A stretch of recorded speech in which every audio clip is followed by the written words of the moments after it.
Team coverage of the flooding starts tonight in Chesterfield County. That is where they got nearly 22 inches of rain. Rico Bush is in the small town of Cheraw.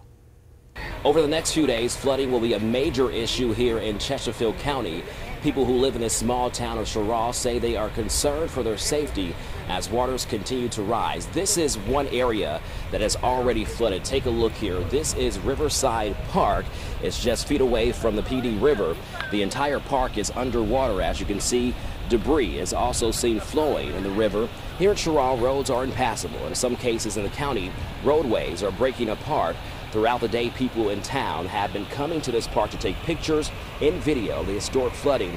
At this hour, the river has not crested, so people fear rising waters could put the town in jeopardy. They're also concerned that several dams in the area may be breached. People in town are doing everything they can to protect their homes and livelihood.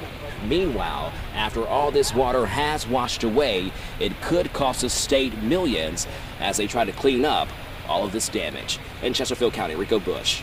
Back to you. We're in Marion, where you can see a truck behind me on my right up to its wheels and water, and some other businesses with what will be water damage. And this is just part of what we've seen on the way from Myrtle Beach trying to get back to Columbia. We left Myrtle Beach on Monday morning trying to use 501 to get back to Florence, where it was closed and diverted many points as standing water covered the highways. We came along the Rock Church, which was dealing with water knocking at its back door. The lead pastor says because of the forecast, they were able to get most of the church's possessions out of harm's way. Yeah, the great thing is like I said, we've been through this before, so our church rallied together Tuesday when we knew there was a possibility, and we prepared the whole building. So if you were to walk in the building right now, there's nothing on the floor. Everything is up about 3 feet and higher. There's a lot of stuff in the box truck. We've taken all the valuables out. And that happened by the church coming together, and within an hour or two had everything done. But now the pastor says members of his church are dealing with what Florence left behind.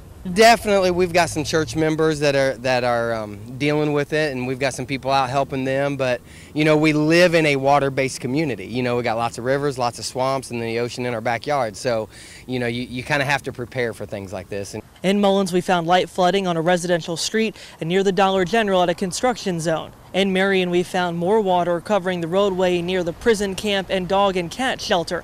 And on the other side of the street, it was pumping out, showing the pressure as it tries to find somewhere to go. Also in Marion, we found this house being nearly submerged up to near the roof level from water coming from what our phones told us was Catfish Canal. With the full impact of Florence's flooding not known in northeastern South Carolina, the scene behind me could be common over the next few days. Reporting in Marion, Jacob Reynolds.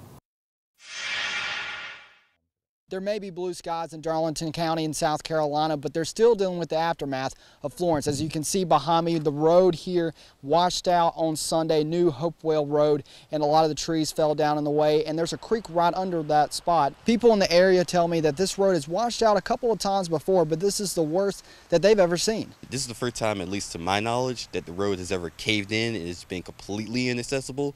The worst that I've ever seen it been is about 2 years ago when Matthew came through. And that's when it was just entirely flooded and few cars, maybe trucks could kind of pass through.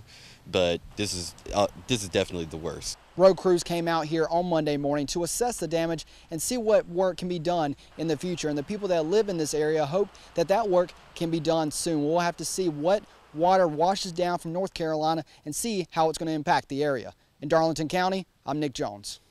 Well, Florence may be gone, but all of that water that they received in North Carolina is headed this way. As you can see, one gate at this point right now is open from the Great Falls Dam into the Catawba River. But if extensive rain starts to come and more water starts to flow, more of these gates will have to open. And guess where that water goes? South, not knowing if that's going to cause extensive damage. Reporting from the Catawba River, I'm Jasmine Monroe.